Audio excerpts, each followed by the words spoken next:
기도하겠습니다. 하나님 아버지, 감사합니다. 오늘 또 비 오는 가운데 이곳 강의실에 함께 모여 공부하게 하시고 또 온라인을 통해서 창세기 공부를 하게 하시니 감사합니다. 하나님 아버지, 이제 학기가 다 끝나갑니다. 그동안 열심히 최선을 다해서 달려온 우리 모든 주의 종들 가운데 은혜를 베풀어 주셔서 창세기를 잘 소화하고 이 말씀을 통하여서 성경 전체를 잘 이해할 수 있도록 은혜 베풀어 주시기를 간절히 기도합니다. 하나님 아버지, 가난하고 상한 심령으로 주님 앞에 나아가오니 말씀하여 주셔서 깨닫게 하여 주시고 잘 이해할 수 있도록 인도하여 주시옵소서. 예수님 이름으로 기도 올려옵나이다. 아멘. 오늘은 우리 주간 낮반에 강의를 시작한 이래로 출석해서 강의를 들으시는 분 제일 많은 것 같습니다. 그죠? 반갑습니다. 오늘은 72쪽 창세기 43장 16절부터 34절까지 있는 말씀으로 시작을 합니다.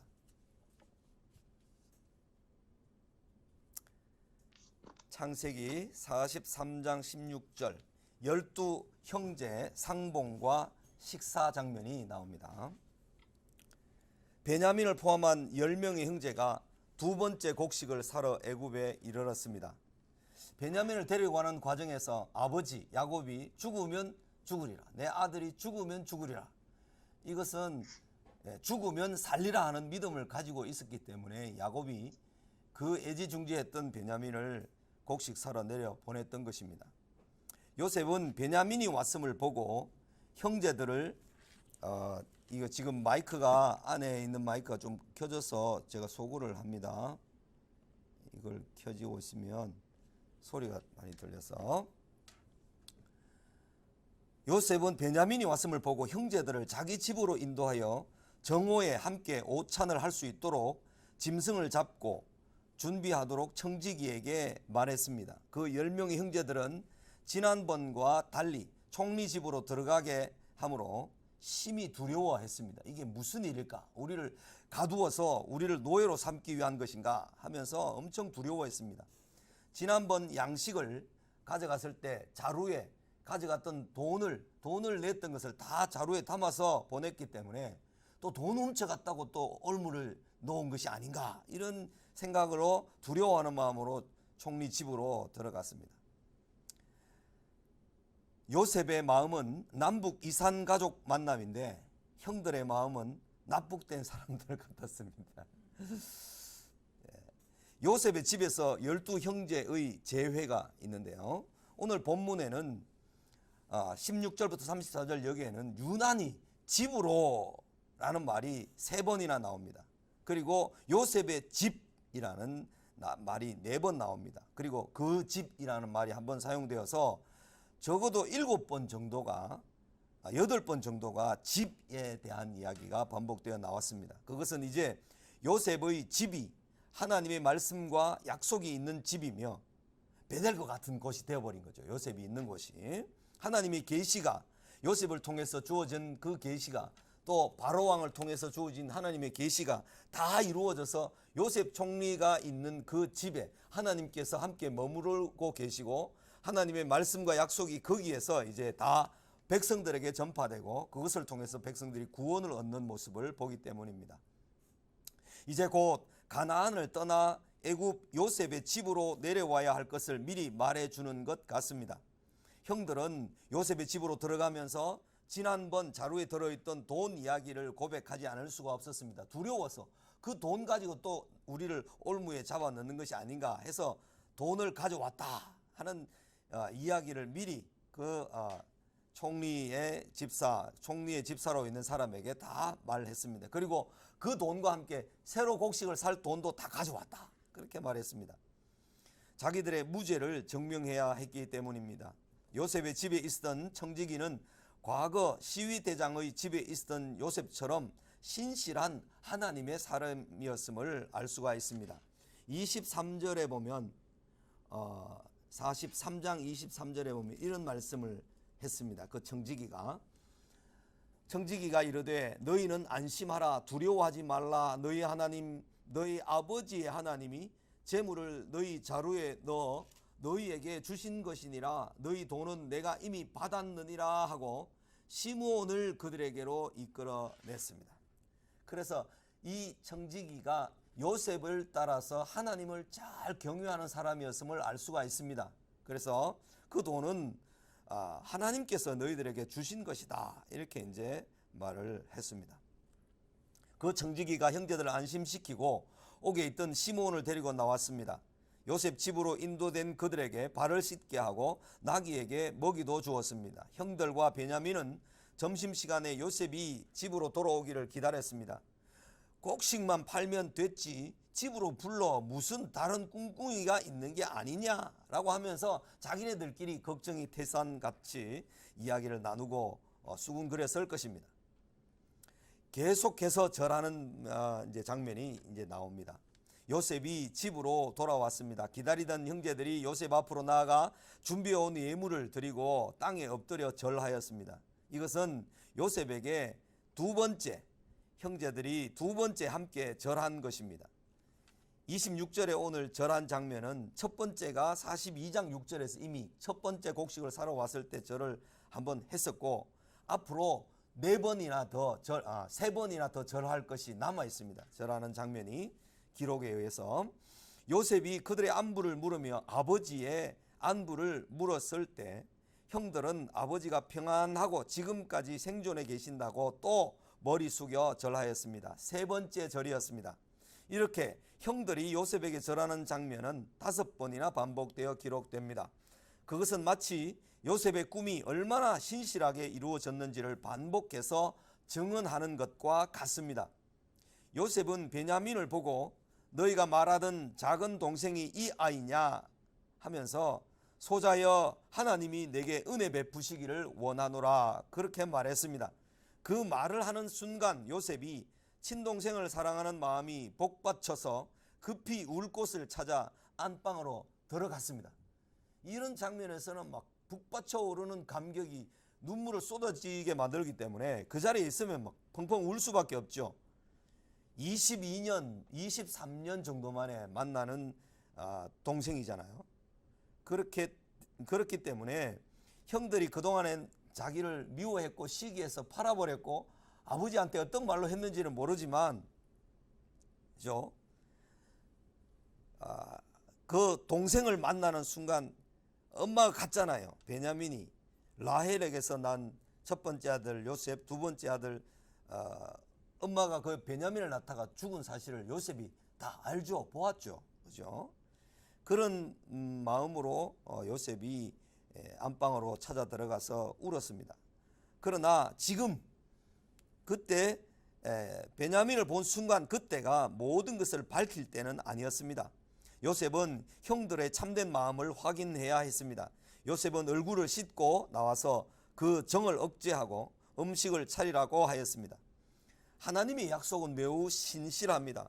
형들이 동생을 구덩이에 던지고 그의 꿈이 어떻게 되는지를 우리가 볼 것이니라 37장 20절에서 그렇게 한 말을 다시 생각나게 합니다. 그 꿈이 그대로 다 실현되어서 형들이 알기만 하면 옛날에 요셉이 꾼 꿈이 이제 다 실현되었구나 하는 것을 확인하게 되겠죠. 하나님의 말씀을 조롱하는 사람들은 부끄러운 가운데 그 말씀이 실현되는 것을 반드시 볼 것입니다. 그러나 순종하는 사람들에게는 영광스러운 실현을 보게 될 것입니다.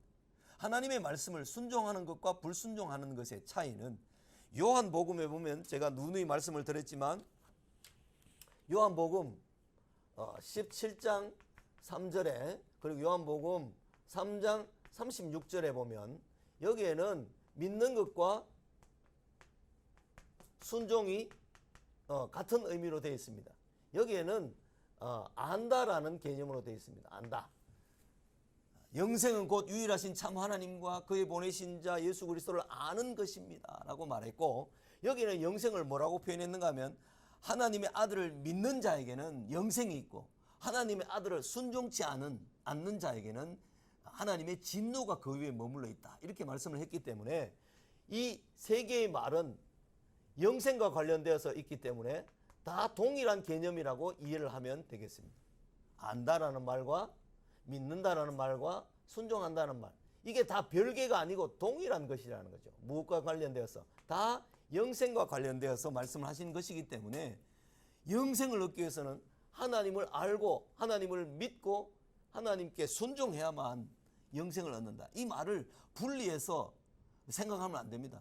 아는 것과 순종이 동일한 것이고 믿는 것이 동일한 것이라는 사실을 요한복음에서는 매우 뚜렷하게 이제 우리에게 가르쳐 주기 때문에 이때 여기도 요셉은 순종함으로 이제 영광스러운 시련을 경험하고 형들은 불순종함으로 그 부끄러운 하나님의 구원 계획이 실현되는 것을 보게 될 것입니다.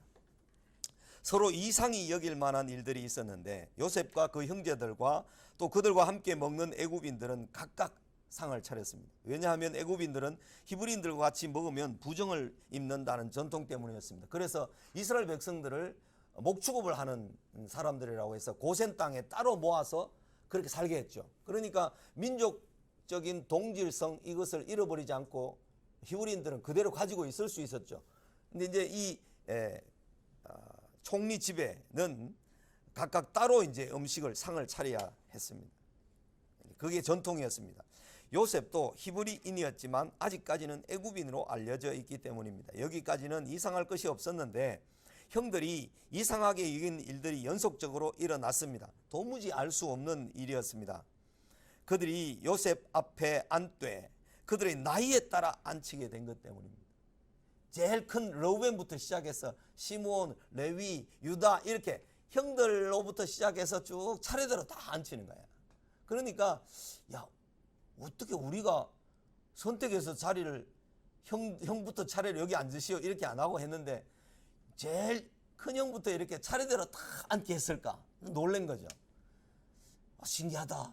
어떻게 우리를 아는 사람 같다? 뭐 이런 생각이 들 정도로 그렇게 생각을 했습니다. 그다음 또 두 번째로는 그뿐만이 아닙니다. 형제들에게 각각 음식을 주었는데 베냐민에게는 다른 사람보다 5배나 많이 주었습니다. 상을 어떻게 차렸길래 5배나 많이 줄까? 뭐 여기는 각각 뭐 고기 한 마리씩 뭐 다리 하나를 줬다면 여기 다리를 5개 놨는가? 어떻게 줬는지 모르지만 분명히 확연하게 드러나게 차이가 나게 베냐민 상을 더 아주 우람하게 이렇게 차렸던 거죠. 그렇죠? 그래서 형들은 다 이상하다 그렇게 이제 이상하다는 생각만 했을 겁니다. 옆에 있는 형제들에게 뭐 소곤거리는 소리를 이야기는 했겠죠. 확연하게 차이가 나는 것이었기 때문에 매우 이상하게 여겼습니다. 요셉은 형들이 베냐민을 어떻게 대하는지를 알고 싶었습니다. 만약에 옛날 같았으면 왜 라헬은 왜 베냐민은 저렇게 많이 주고 우리는 왜 조금밖에 안 차려놨습니까? 뭐 이란든지 뭐 우리도 이만큼 주십시오라든지 뭐 이렇게 시기하거나 질투하거나 했을 텐데 형들은 전혀 그런 걸 하지 않습니다. 그죠? 이제 요셉이 그걸 의도적으로 노렸던 거죠. 그런 말이 나오기를 노렸던 거죠. 하는지 안 하는지를 보자 이렇게 했던 거죠. 라헬이 낳은 아들이라고 옛날 자기처럼 베냐민을 미워하면 아직 옛날과 달라진 것이 없기 때문에 그들과 화해하기가 매우 어렵습니다. 그것은 요셉 편에서가 아니라 형들 편에서 그러합니다. 제가 교환을 내준 교환 중에 앞부분 교환 있죠. 그 교환에 여기를 한번 보겠습니다.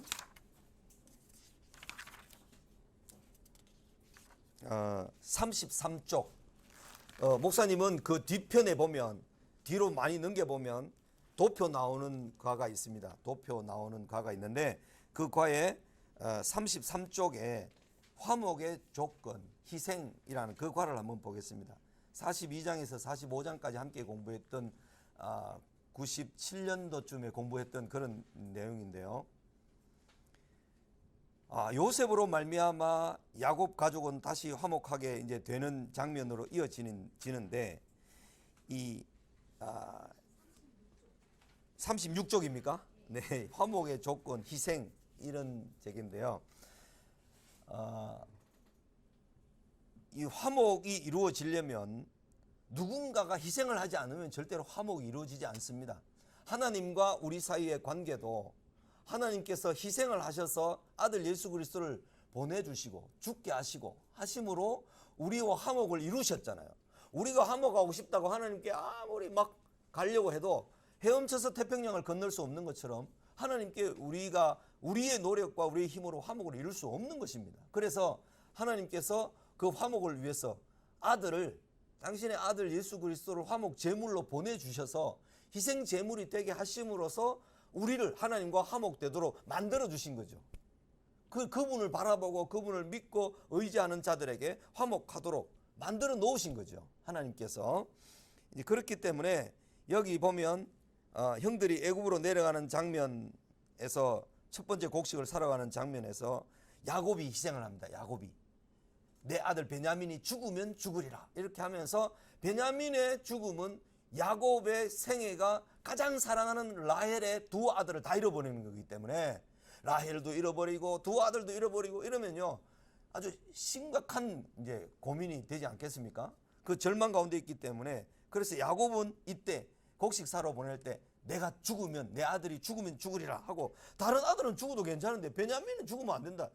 이런 편견을 가지고 있었지만 야곱에게는 내 아내라고 부를 수 있었던 유일한 4명의 부인 중에 유일한 부인이 라헬이었잖아요. 그 라헬이 낳은 두 아들이 다 사라진다는 생각을 하면 야곱은 이제 살 자신이 없는 거죠. 살 희망이 없다고 생각이 되는 거죠. 그래서 야곱이 먼저 희생을 합니다.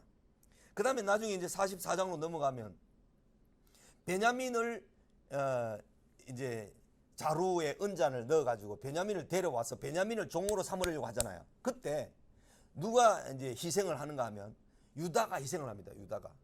내 동생이 안 올라가면 아버지께로 가지 않으면 아버지가 돌아가십니다. 아버지가 너무 괴롭고 힘들어서 돌아가시니까 이 아이는 보내고 대신 나를 종으로 당신의 종으로 쓰십시오라고 스스로 종이 됩니다. 옛날 요셉이 팔려갈 때에 의하면 지금 엄청나게 변화된 거죠. 지금은 옛날에는 아버지가 어떻든지 말든지 요셉만 없어지면 우리 속이 시원하겠다 해가지고 요셉을 팔아버렸는데 지금은 이 베냐민이 없어지면 아버지가 어떻게 될 것을 훤히 알기 때문에 그죠? 또 옛날처럼 거짓말로 속여가지고 아버지를 그렇게 할 수는 없잖아요. 그래서 형 유다가 내가 종이 될 테니까 이 베냐민을 아버지께로 돌려보내주십시오 하면서 자기를 희생시킵니다.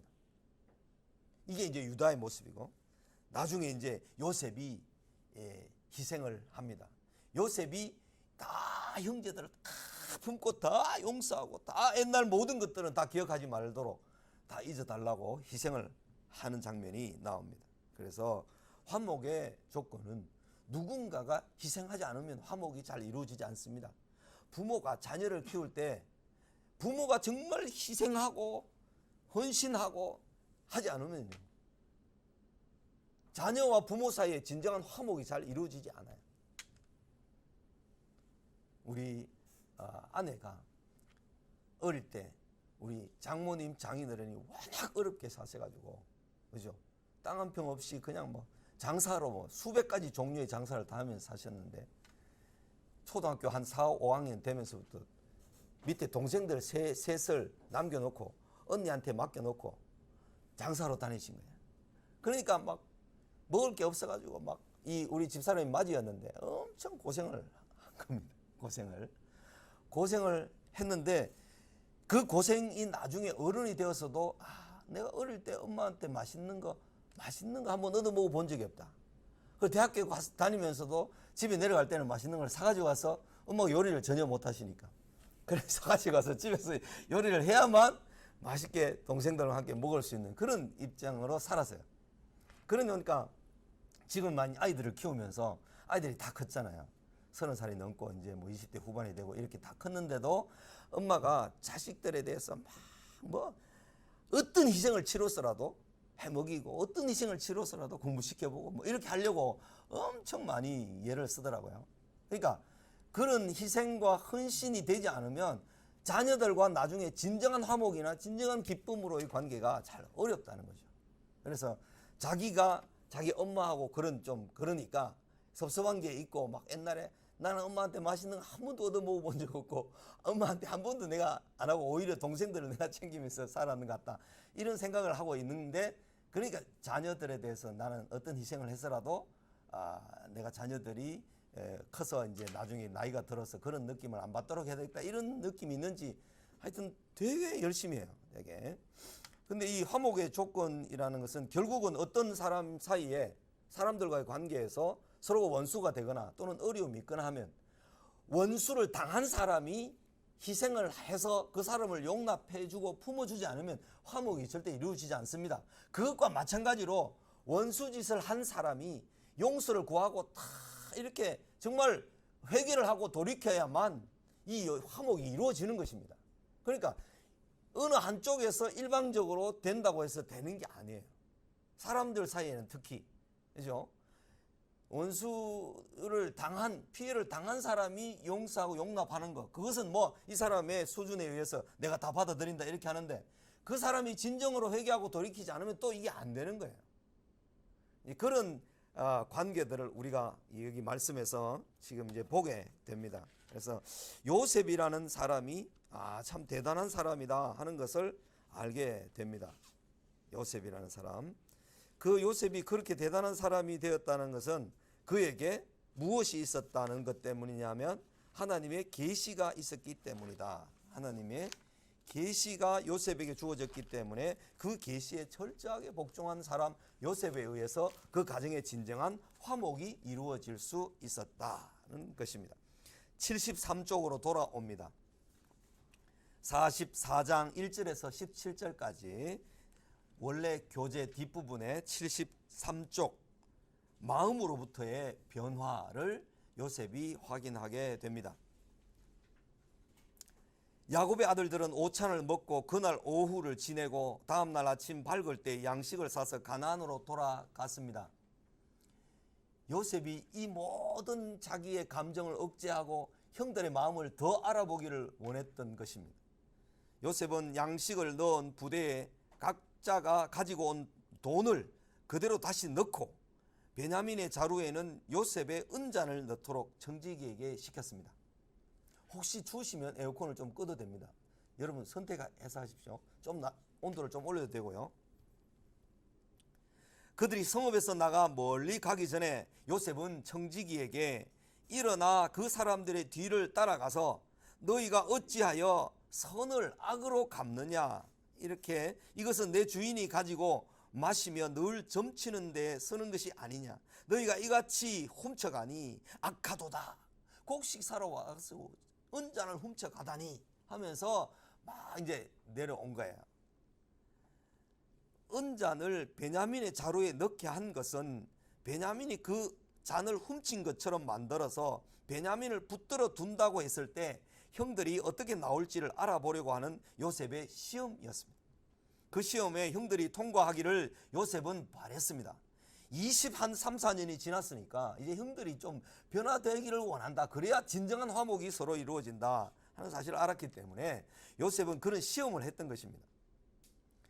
과거에는 자기를 팔아버렸는데 지금은 어떻게 할 것인가에 대한 요셉의 시험이었습니다. 그 시험은 형들이 아버지께 편애를 받았던 베냐민에 대한 편견이 아직도 있는지, 그리고 아버지의 마음을 어떻게 헤아리고 있는지를 알아보려고 한 시험이었습니다. 20년 이상의 세월 동안에도 과거와 같이 행동한다면 요셉은 그들을 혼내서라도 돌이키게 만들려고 했을지도 모릅니다. 만약에 그랬다면 요셉은 자기가 팔려올 때보다 더 큰 좌절과 고통을 느꼈을 것입니다. 형제들은 결단코 우리가 은잔을 훔쳐올 일이 없다. 돈도 미리 가져와서 돈도 지난번에 너에 있던 돈도 2배나 가지고 왔지 않느냐. 그러면서 어찌 당신의 집에서 은금을 도둑질할 수 있겠습니까? 당신의 종들 중에 누구에게서 발견되듯이 그는 죽을 것이요 우리는 내 주의 종들이 되리다 라고 목숨을 걸어 맹세하며 부인하였습니다. 이제 난리가 났습니다. 이제 청지기는 그들의 자루를 다 조사하겠다고 했고 형제들은 응하지 못할 이유가 없어서 각자의 자루를 다 열어보았습니다. 마지 르우벤의 자루에서부터 나이 순서대로 하여 10번째 스불론의 자루까지 다 풀어보았으나 없었습니다. 형제들은 그러면 그렇지 라고 자신이 있어 했는데 마지막으로 막내 베냐민의 자루를 여니까 거기서 언잔이 나왔습니다. 형들은 베냐민만 붙잡혀 가도록 외면할 수가 없었습니다. 결코 그럴 수도 없었고 그래서도 안 되었습니다. 아버지께 총대를 메었던 유다를 중심으로 모든 형제들은 함께 애굽 총리에게로 돌아왔습니다. 요셉은 아직 집에 있었습니다. 11 형제들은 네 번째로 요셉에게 절하며 엎드렸습니다. 요셉은 너희가 어찌하여 이런 일을 행하였느냐? 나 같은 사람이 점을 잘 치는 줄 너희가 알지 못하였느냐라고 하면서 형제들을 꾸짖었습니다. 이때까지만 해도 모두 통역으로 되는 이야기입니다. 통역으로. 서로가 서로의 언어를 모른다는 그런 점을 가지고 통역했습니다. 형제들은 확실한 사람들이 아니라 꼼짝없이 도둑이 되고 말았습니다. 유다가 났습니다. 유다가 형제들 전면에 나섰던 것은 유다가 12 아들들 중에 지도자의 역할을 할 것을 내다보게 합니다. 그것은 유다에 대한 야곱의 축복에서 잘 나타납니다. 유다는 사자 새끼로다. 내 아들아 너는 움킨 것을 찢고 올라갔도다. 그가 엎드리고 웅크림이 수사자 같고 암사자 같으니 누가 그를 범할 수 있으랴. 규가 이게 왕이 가지고 있는 홀이죠. 홀 지팡이. 그 지팡이가 유다를 떠나지 아니하며 통치자의 지팡이가 그 발 사이에서 떠나지 아니하기를 실로가 오시기까지 이르리니 그에게 모든 백성이 복종하리로다. 야곱이 나중에 유다에 대한 축복에서 이렇게 말을 했던 것은 유다가 책임감 있고 총대를 메고 스스로 종이 되고 하는 이런 모든 낮은 자세들을 통하여서 확인되었던 것입니다. 유다는 우리가 내 주께 무슨 말을 하오리까? 무슨 설명을 하오리까? 어떻게 우리의 정직함을 나타낼 수 있습니까? 변명의 여지가 없습니다. 그런 식으로 이제 말을 했을 것입니다. 그리고 중요한 고백을 했습니다. 하나님이 종들의 죄악을 찾아내셨으니 우리와 이 잔이 발견된 자가 다 내 주의 요셉 당신의 노예가 되겠나이다. 이 대답은 요셉이 원했던 정답, 100점짜리 정답이었습니다.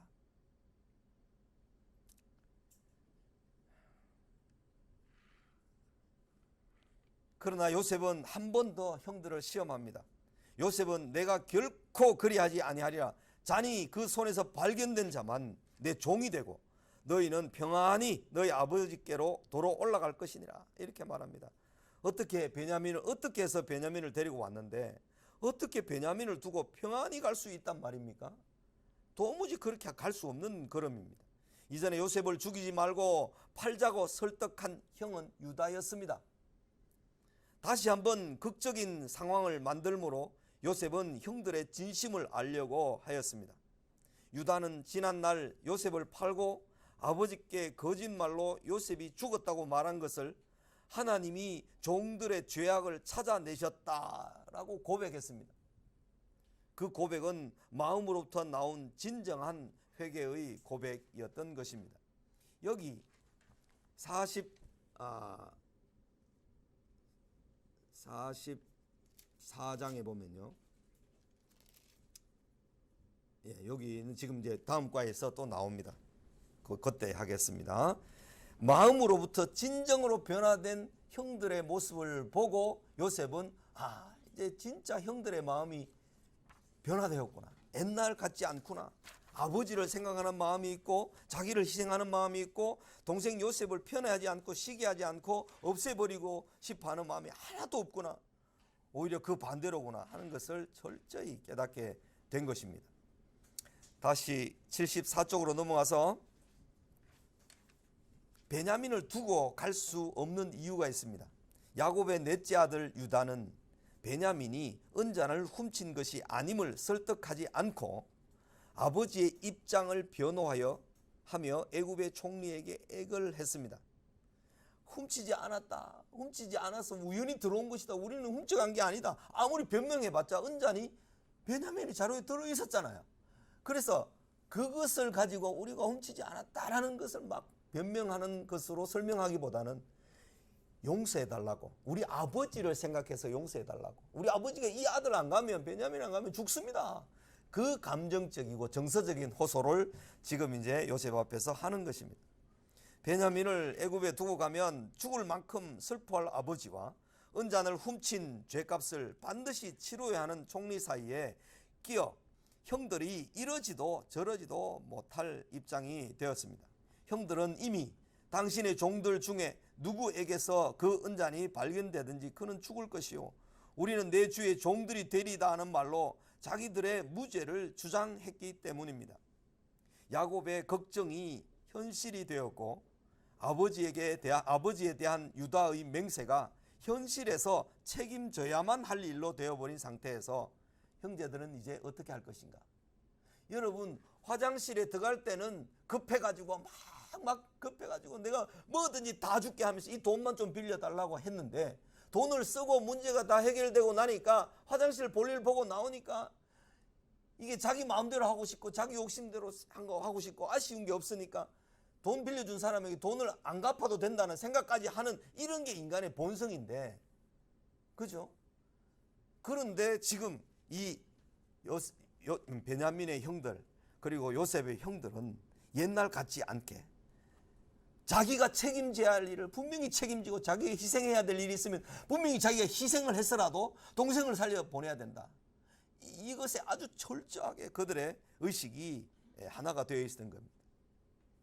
유다가 아버지에게 내가 영원히 죄를 지겠습니다, 이 베냐민을 보내야만, 함께 가게 해야만 곡식을 살 수 있습니다, 내가 책임지고 이 아이를 올려 보낼 텐니다, 데리고 오겠습니다, 이렇게 총대를 메었으니 애굽 총리 앞에서도 총대를 메고 읍소할 수밖에 없었습니다. 베냐민을 두고서는 결코 아버지 앞으로 돌아갈 수 없는 입장이 되었습니다. 자니 그 손에서 발견된 자만 내 종이 되고 너희는 평안히 너희 아버지께로 돌아 올라갈 것이니라는 애굽 총리의 말은 야곱의 자녀들에게 뼈를 찌르는 말이었습니다. 옛날에 어떻게 했습니까? 아버지한테 피 묻은 요셉의 옷을, 그 색동 옷을 가지고 가서 갈기갈기 찢고, 찢다가 못해서 돌로 막 빻아가지고 이빨 자국 내가지고 피 묻혀가지고 아버지한테 가서 아버지 요셉이 죽었습니다, 죽은 것 같아요, 이 옷을 보니까 죽은 것 같아요, 그래가지고 말하면서 속으로는 뻔한 거짓말이면서 아버지한테 위로하였더라 그랬잖아요. 위로하였더라. 무슨 말로 위로가 됩니까? 자기네들이 지금 아버지를 속여서 아버지를 위로할 말이 무슨 말이 있겠어요? 아버지 요셉이 안 죽었을지도 모르잖아요. 이런 말 할 수가 없어요. 여기 요셉이 지금 그 말을 되갚아서, 그죠, 형들에게 베냐민을 두고 평안히 올라가십시오, 평안히 올라가시면 됩니다. 말만 평안히 되게 뭐가 돼야지 평안하지, 말만 평안히.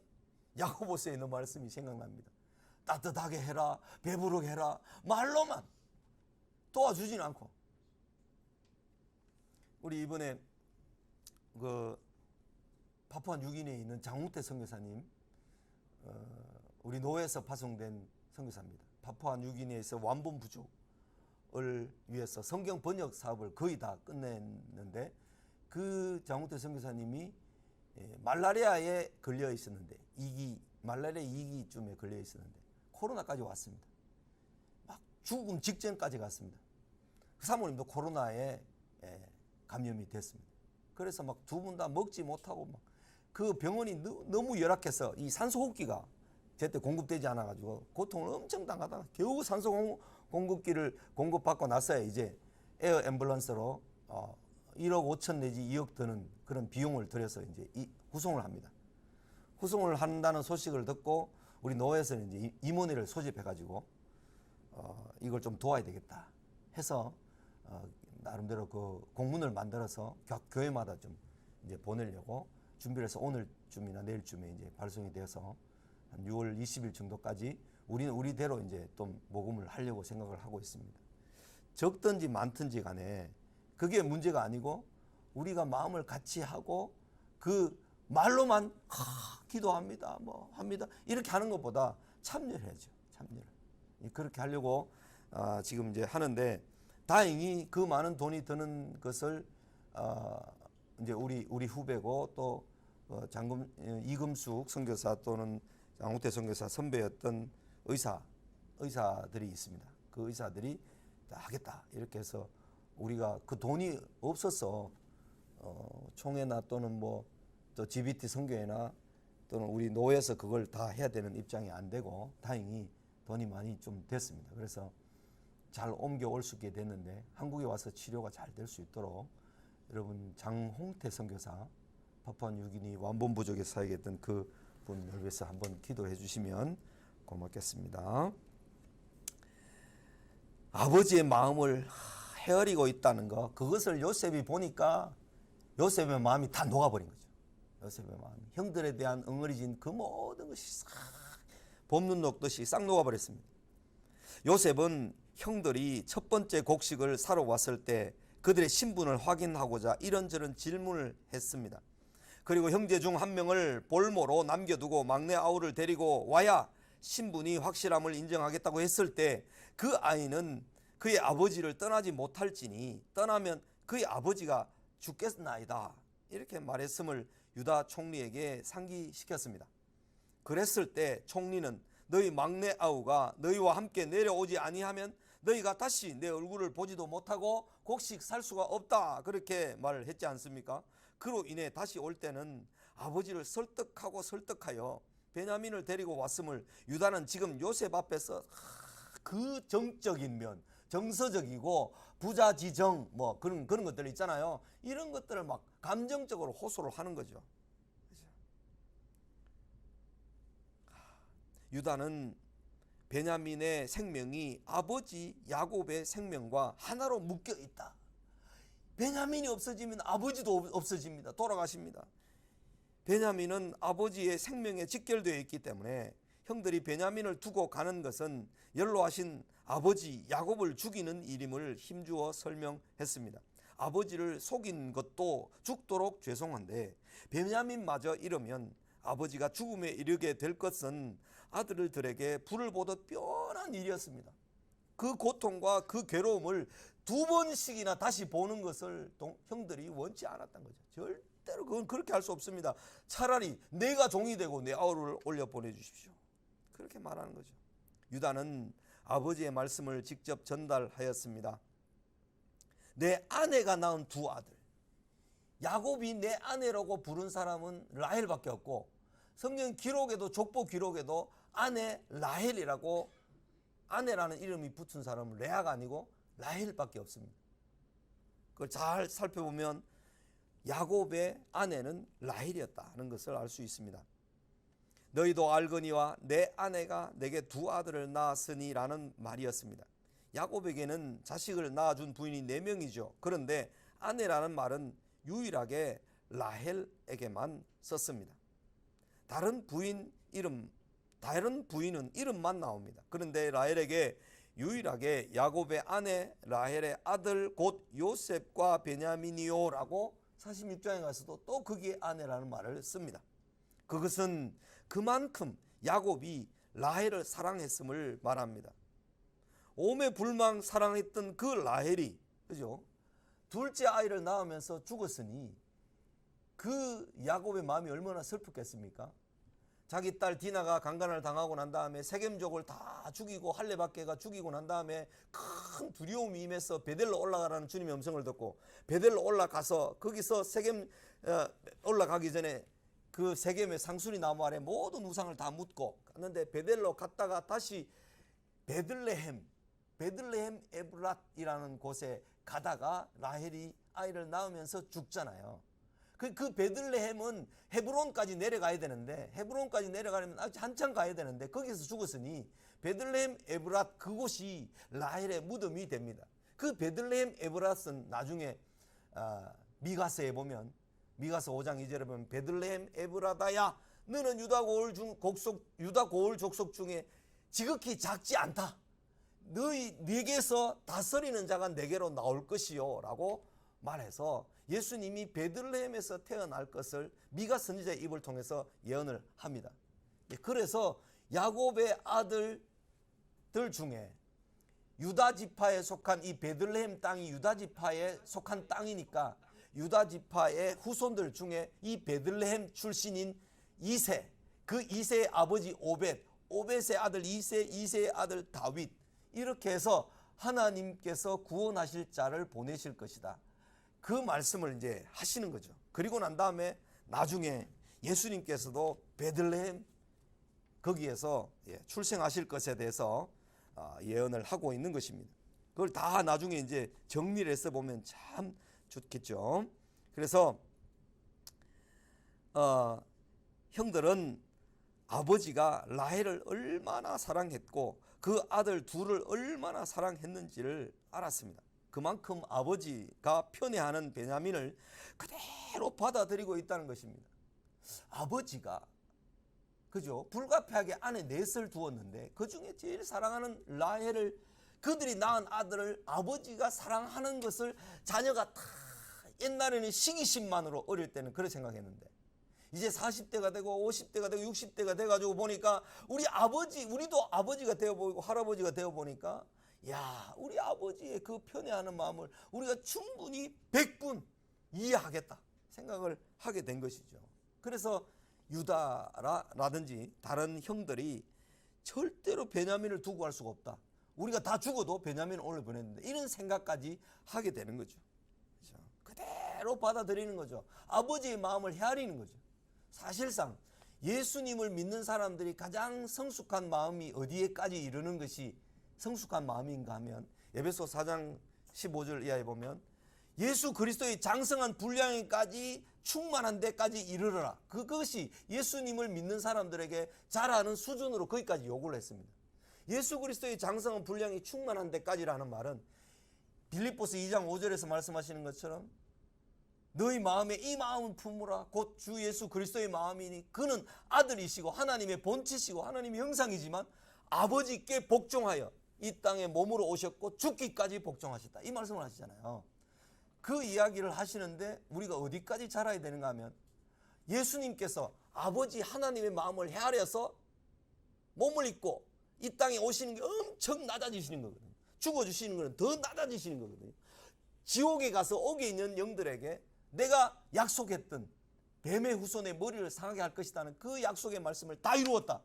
그것을 선언하고 선포하기까지 낮아지신 예수님의 그 삶은 아버지의 마음을 헤아렸기 때문에 아버지가 아버지의 그 잃어버린 백성들, 주께 속한 백성들이 아버지께로 돌아오기를 간절히 바라는, 구원하기를 바라는 그 아버지의 마음을 예수님께서 다 헤아렸기 때문에 낮아지고 또 낮아지고 낮아져서 구원을 이루신 것입니다. 그것과 같이 지금 아버지의 마음을 온전히 헤아리는 형들을 통해서 베냐민이 구원을 얻고 그의 아버지 야곱이 구원을 얻는 거예요. 그런 놀라운 일이 지금 여기에서 이루어지는 것입니다. 오늘도 우리에게 마찬가지입니다. 우리가 희생을 하거나 우리가 하나님 아버지의 마음을 알아서 잃어버린 한 사람의 영혼이 돌아오는 것이 얼마나 아버지의 애타는 심정인데, 죄인이라도 에스겔서 18장 20장 이런 데 보면 죄인이라도 그들이 멸망하는 것을 내가 기뻐하지 않는다.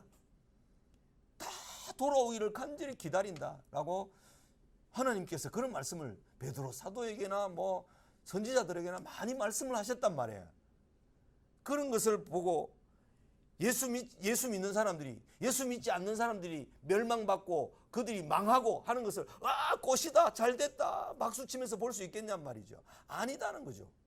그들이 고통을 당하고, 우리가 일본 사람 믿기는 하지만 일본 사람들이 재앙을 당하고 지진을 당하고 죽을 때 아이고 꽃이다 이렇게 박수하는 것은 이거는 에서 족속인 에돔 족속이나 하는 일이지, 형제가 지금 죽어서 유다가 망하는데 꽃이다 하면서 바벨론 편이 돼가지고 유다에 침략해가지고요, 이 에서족 에돔족들이 유다의 그 노략물들을 빼앗아갑니다.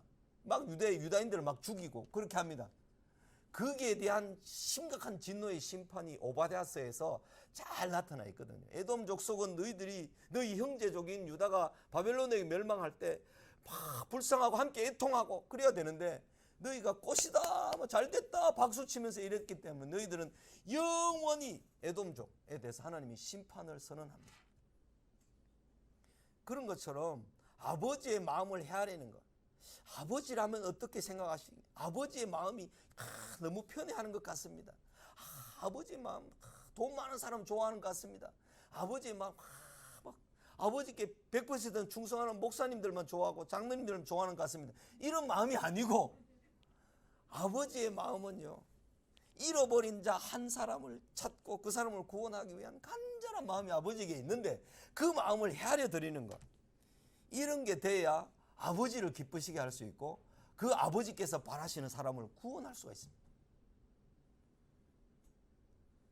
여러분 자식을 다 키워보시지만 자식이 부모의 마음을 참 헤아리면서 자녀가 행하는 것을 보면요, 어린아이일 때는 잘 모르지만 조금 크면서 엄마의 마음을 다 헤아리고 아버지의 마음을 다 헤아리고 이런 걸 보면 얼마나 뿌듯하고 기쁩니까? 제가 어버이날에 이제 이렇게 보니까 둘째 딸이 어버이날에 뭘 했는가 하면 지가 모은 용돈을 55만 원짜리를 똘똘 말아가지고, 그죠? 그걸 갖다가 편지를 안에다가 하나 적어가지고 요만한 박스, 작은 박스에다가 넣어가지고 거기다 꽃을 하나 탁 달아가지고 아버지한테, 엄마한테, 그리고 이거 무슨 선물이가 뭐 시계인가 뭐 뭔가 이러면서 이제 열어봤더니 똘똘 말한 그 5만 원짜리 그거를 6장이나 이렇게 넣어가지고 그걸 편지하고 이렇게 넣었는데, 야, 이 돈이 문제가 아니라 애들이 이제 엄마 아버지가 뭐 이제 필요한 용돈을 쓰라고 주는 그런 거구나를 생각을 하면서, 야, 참 마음을 헤아림 받는다. 자식으로부터 아버지의 마음을 헤아림을 받는다. 이것이 감격이죠. 이것이. 그게 부모의 마음이 그러는 거 있잖아요. 그렇듯이 우리가 하나님 아버지의 마음을 헤아려 드리는 것. 그래서 우리가 좀 유다같이 형들같이 희생을 해서 정말 화목을 이루어낼 수 있다면 그것이 하나님께서 가장 기뻐하시는 일이 아닌가. 그 야곱이 나중에 자식들로부터 이런 일들이 있었습니다. 우리가 처음에 갈 때는 몰랐는데 그 총리가 우리 동생 요셉이었습니다. 우리가 이런 시험 당하고 저런 시험 당했습니다. 그런데 이렇게 했습니다. 유다가 그렇게 총대를 메고 자기가 종이 되겠다고 했습니다. 그런 이야기를 다 야곱이 들었겠죠. 요셉을 통해서 듣거나 형제들을 통해서 자기 아들들을 통해서 듣거나 들었습니다.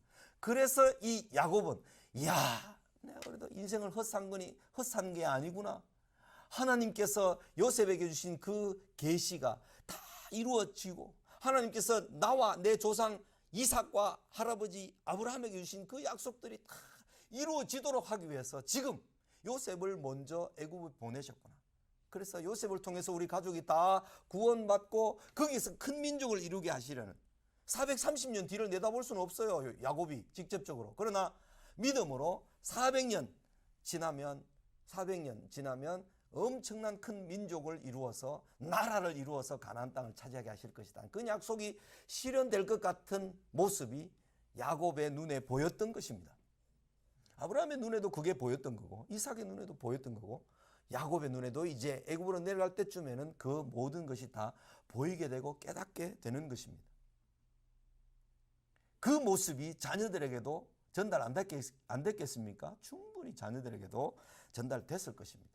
그래서 야곱이 나중에 12아들들에게 복을 빌어줄 때 보면 어떤 아들에게는 요셉에게는 엄청난 복을 많이 빌어주고 유다에게도 엄청나게 권세를 주는 복을 빌어주는 것 같은데, 다른 뭐 종들에게서 태어난 자녀들을 복을 빌어주는 거 보면 복이 아니라 저주야.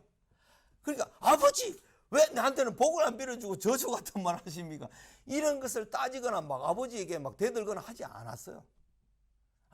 아버지 입에서 나오는 말씀이 하나님의 계시로 우리에게 전달되는 하는 것을, 요셉의 입을 통해서 전달된 계시가 이렇게 철저하게 이루어졌는데 아버지의 입을 통해서 아버지의 입을 하나님이 사용하셔서 내려지는 계시가 우리가 거부한다고, 우리가 막 싫다고 한다고 안 받을 수 있는 것이 아니구나 하는 것을 자녀들이 다 깨닫는 거예요. 그게 아브라함의 신앙이 이삭에게 전달되고 이삭의 신앙이 야곱에게 전달되고 야곱의 신앙이 자녀들에게 전달되었던 겁니다.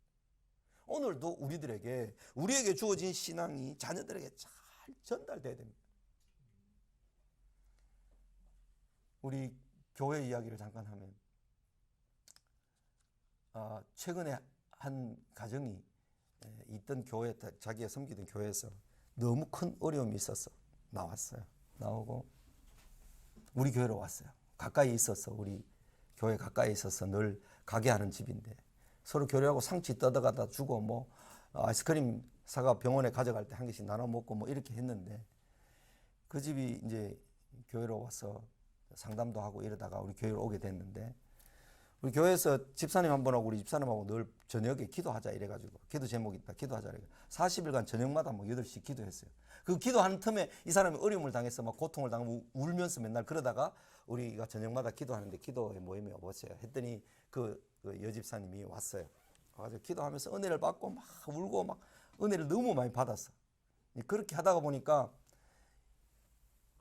밤마다 기도하고 또 새벽에 또 나올 수 있을 때 또 나오고 이렇게 하면서 기도를 하는 거예요. 기도를 하니까 엄마도 그렇게 기도하고 아빠도 뭐 밤늦게 말씀 준비해가지고 또 아침 말씀 올리고 새벽에 기도하고 저녁에 늦게 오고 뭐 이렇게 기도하는 모습이 다 차니까 20대 30대 애들이 우리도 기도해야 되겠다 하면서요. 자기들이 따로 기도회를 정해가지고 둘이 밤에 1시간씩 또 막 기도하더라고요. 이거 너무 기특해. 내 마음이 이제 저녁에 늦게 뭐 일을 마치고 교회에 들어가면 기도하는 소리가 있고 여전도회라고 해서 3명이서 기도를 하는데 얼마나 간절하게 기도를 하는지 기도를 하는 모습 또 우리 애들이 또 일주일에 사흘인가 정해서 저녁에 1시간씩 기도하는 것을 보면서 너무 감사하다. 아버지의 마음을 제가 이제 처음부터 교회 사역을 한 게 아니고 선교단체 오래 있었잖아요. 대학생 선교단체 CCC에서 DFC에서 오랫동안 사역을 하다 보니까 교회를 안 해놓으니까 수요 예배, 새벽 예배 뭐 이런 것이 이제 새벽 기도 이런 것이 일정하게 안 되다 보니까 이제 애들이 그걸 볼 새가 없었는데 이제 목회를 이제 개척을 한 지 한 5년쯤 되니까 애들이 이제 그런 걸 보면서 컸지만 자기네들도 기도에 대한 절실한 필요를 느끼고 하면서 기도를 하더라고요. 그래서 아버지의 마음을 조금이나 헤아려 주는구나. 오늘 가정 이야기를 좀 많이 하는데 죄송합니다. 그래서 참 위로를 받습니다. 위로를 받는데 우리가 하나님의 마음을 야곱의 아들들이 베냐민을 두고 했던 행위들처럼 아버지의 마음을 헤아린다면 얼마나 하나님이 기뻐하실까, 하나님이 즐거워하실까 그런 생각을 좀 해봅니다. 우리가 이 말씀을 읽으면서는 44장 이 뒷부분에 있는 말씀을 읽으면서는 그런 아버지의 마음을 헤아리는 자로서의 그 감정이입이 좀 충분히 됐으면 좋겠습니다. 그만큼 아버지가 편애하는 베냐민을 그대로 받아들이고 있었다는 뜻인데 만일 재해가 베냐민의 몸에 미치면 나의 흰 머리를 슬퍼하며 스골로 그래요. 음부로 지하 세계로 내려가게 하리라 한 아버지의 눈물 어린 말씀을 충분히 이해하고 100% 받아들이고 있었던 유다가 총리에게 그 말을 함으로 제발 이 베냐민만은 우리를 다 종으로 삼아도 좋사오니 베냐민만은 올라가게 해주십시오. 이 애걸복걸하다시피 하는 그 형들의 그 간절한 탄원에 요셉이 더 이상 버틸 수가 없는 거예요. 버틸 수가 없어요. 요셉의 눈물은 우리가 눈물을 좀 씻고 와서 좀 감정을 다스려서 형들의 변화가 확인되다 시간을 좀 강의를 하도록 하겠습니다. 좀 10분 쉬어서 11시 5분쯤에 강의를 다시 하도록 하겠습니다.